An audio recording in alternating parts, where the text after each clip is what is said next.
In a recent interview, Pepper Potts herself, Gwyneth Paltrow, was talking about her time in the MCU and how, despite not seeing any of the films, because she's never watched them, she thinks it's hard to continue to make good films continuously, which is correct. So quite obviously, Gwyneth Paltrow has been very clear on record that she has not watched the MCU films. She doesn't even really know about the continuity or anything like that. She's just an actress. And as it's been mentioned multiple times by Sebastian Stan, he's met her 3 different times and she never knows who he is. She just doesn't seem to care or knows or remembers. Whatever the case is, you know, obviously she's been part of one of the biggest franchises of all time, so naturally people want to get her opinion.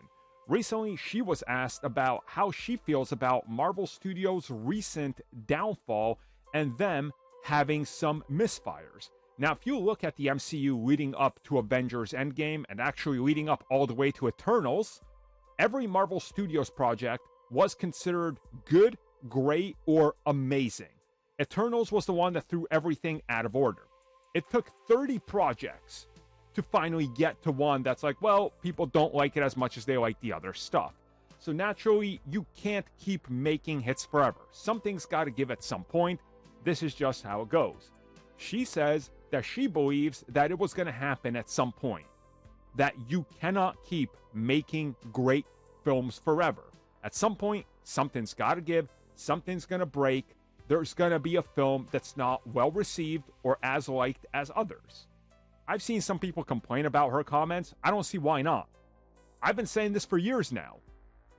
Like, I've been saying, just by the laws, you cannot have 100 home runs.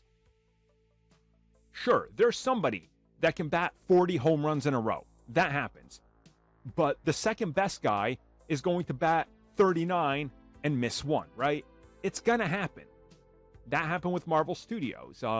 But I think since they're obviously the biggest out there and at the top of their game, people are looking at them as sort of a, well, if it can happen to them, it can happen to everybody, and they're an example of falling down. And yeah, they are, but so is everybody else at this point, right? Look at Fast and Furious, you know? Look at the DCEU. Look at various other franchises. I mean, it does happen. So eventually, you're gonna fail. You just hope that you learn from your failures.